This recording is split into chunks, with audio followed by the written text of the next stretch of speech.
नमस्कार, छत्तीसगढ़ अखबार के न्यूज़ रूम से मैं सुनील कुमार।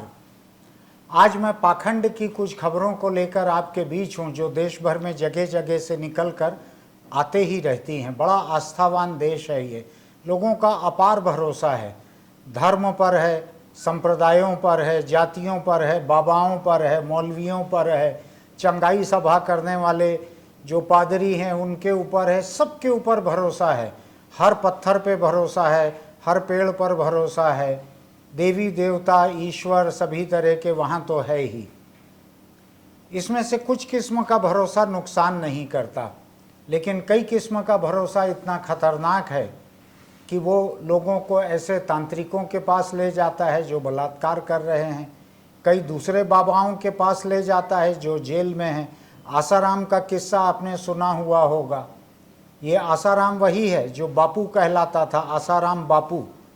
अब कम से कम बापू शब्द हटा जेल जाने के बाद। अपने ही भक्त परिवार की एक नाबालिग बच्ची से बलात्कार किया।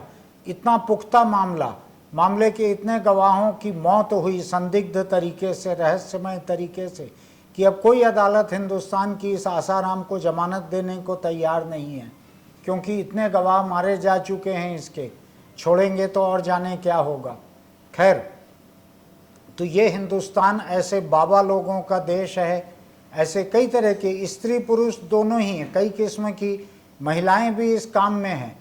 वो भी लोगों का इलाज करने का दावा करती हैं, लोगों का भला करने का दावा करती हैं, तरह तरह से, कोई गले लगाकर, कोई अपने सीने से चिपका कर, कई तरह के आपको देखने मिलेगा। कहीं कोई राधे माँ देखने मिलेगी, कहीं कोई और देखने मिलेंगे। पूरा देश भरा हुआ है, लबालब है इससे। पाखंड ऐसे हैं कि जितने मानसिक रूप से बीमार, मानसिक रोगी जितने रहते हैं, चूंकि मनोचिकित्सक बहुत ज़्यादा उपलब्ध नहीं हैं, तो ऐसे ही आबा बाबा लोगों के पास ले जाते हैं। कहीं कोई किसी मजार दरगाह, किसी मंदिर, कहीं कोई देवी आती है, वहाँ ले जाते हैं। वहाँ उनको किस तरह से पीटा जाता है, ये सब वीडियो अभी हम आपको दिखाते चलते हैं। आप देखिएगा कि ये देश का क्या हाल बना के रखा है इन लोगों ने। जिस देश में जादू टोने के खिलाफ कानून है, काले जादू के खिलाफ कानून है, इलाज का दावा करने वाले लोगों के खिलाफ कानून है, उस देश का इन्होंने क्या मखौल बना रखा है। ये देश 21वीं सदी में कहीं चंद्रयान की बात करता है, कहीं किसी चीज़ की बात करता है, और इसके अपने लोगों का ये हाल है। इस पाखंड को रोकने वाले कोई नहीं है। तो कौन है? हम कोरोना है, हम कोरोना है। भारत में तो कैसे आएंगे रे कोरोना? हम वहाँ शहर से, चीन से आए हैं, चीन से। कैसे जावे रे कोरोना यहाँ से? 21 दिन तक कोनो बाहर न निकली, तब हम चली जावे। अगर कोनो निकल जाई तब हम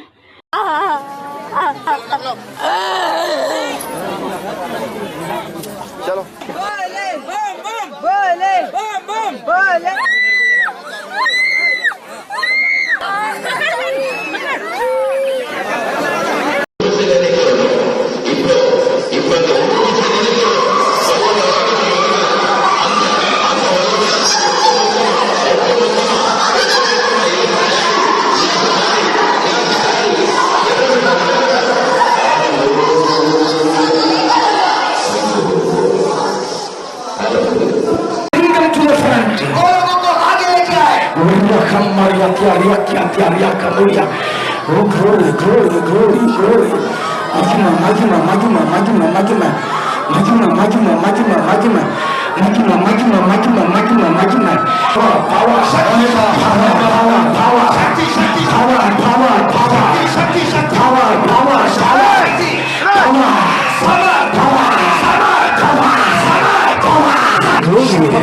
The mighty power, the mighty power, the mighty power.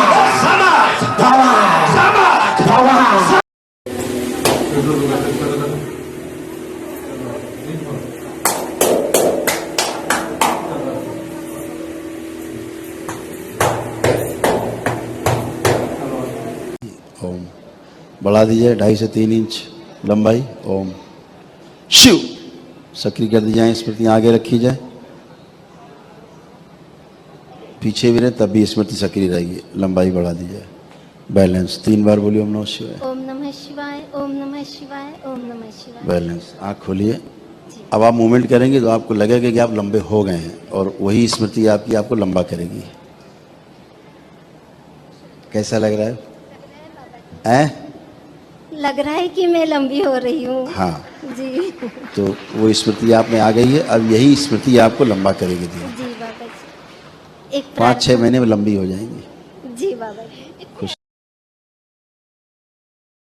Corona virus का जो इलाज है वो भी आज 7 दिन हो गए मेरे इस दिमाग के अंदर अल्लाह ताला ने डाल दिया है। यहाँ जो कोरोना वायरस का जो इलाज है परफेक्ट ऊपर अल्लाह की दस्तार लगी हुई है। परफेक्ट जो उसका इलाज है। क्या इलाज है? ये जो कबूतर है, कबूतर देखा है? कमली वाले के रोजे पर भी कबूतर हैं। दाता साहब के हजूर में भी कबूतर है। मोइनुद्दीन अजमेरी के दरबार पर भी कबूतर है। सेहली सरकार चले जाए वहां भी कबूतर मौजूद है। ये जो कबूतर है ये अल्लाह की हम्द करता है। अल्लाह करता है। इसका जो पोटा है ना, पोटा जिसके अंदर ये दाने खाता है।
अरे मला वागे मत बनते भाई। ओए बमरी दी वो मला पीछे बैठा के मला साले सामने आवाज जाते हो ओती भगा जो भी सामने मत भगा ओती अरे बैठे थे बैठे उसका जो है सामने हो